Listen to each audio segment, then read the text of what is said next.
صدقہ فطر ہم سب دیتے ہیں، لیکن کیسا دیتے ہیں؟ حالانکہ روایات میں جب جائیں، حدیثوں میں جائیں تو ہمیں 4 طرح کی چیزیں مختلف ملتی ہیں۔ آپ گندم آٹے سے، جو سے، کشمش سے، کھجور سے، یہ روایات پڑھیں تو یہ 4 چیزیں ہیں۔ ہاں یہ فرق ضرور رکھیں کہ جب آپ نے کھجور، کشمش ان سے دینا، ان کے وزن میں فرق ہے، 4 کلو میں کچھ گرام کم ہے، پورے 4 کلو کی آپ قیمت ادا کر۔ آٹا گندم 2 کلو۔ اب جب اس کی ادائیگی کا وقت آتا ہے تو ہم جاتے ہیں سب سے کم والا، کون سا ہے؟ آٹا۔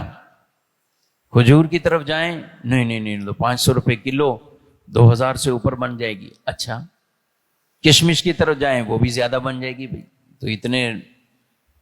اور جو کی طرف جائیں، نہیں وہ بھی کافی زیادہ بن جائے گا، آٹے کی بنسبت دیکھیں تو جو بھی زیادہ بن جائے گا۔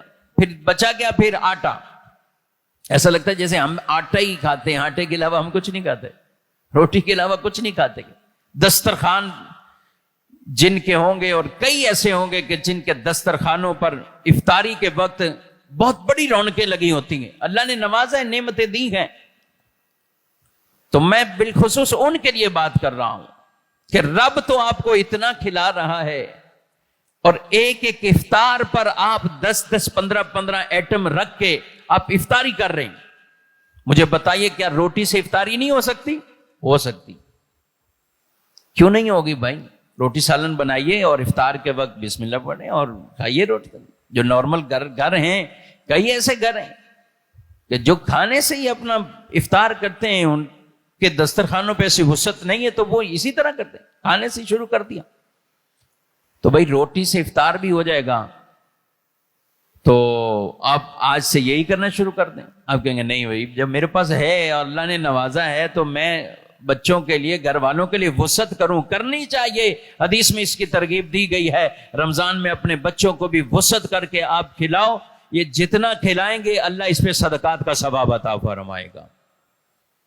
مگر یہ سارا ثواب فیملی پہ ہی ہم نہ رکھیں کہ یہ فیملی کو کھلا دیا تو ہم مل گیا، ثواب ملے گا، لیکن صدقہ فطر وہ تو نکالنا ہے نا، وہ آگے دینا ہے۔ صرف روٹی کا نہ دیکھیں، کشمش کی طرف بھی آ جائیں، کبھی کھجور کی طرف بھی آ جائیں، کبھی جو کی طرف بھی آ جائیں۔ سال کی روٹین بنا لیں، پچھلے سال آٹے سے دیا تھا تو اب اس سے دینا ہے، اب کھجور سے دوں گا، کشمش سے دوں گا۔ بلکہ میں تو کہتا ہوں اب ساری زندگی آٹے کے علاوہ ہی دیں، کیونکہ پچھلی ساری زندگی آٹے سے دیتے رہیں، وہ تو آٹے سے تو ہو گیا جتنا ہونا تھا، اب اگلی جو زندگی ہے اس کو پھر کسی اور قسم سے دیں۔ تو اس لیے یہ ضرور سوچیں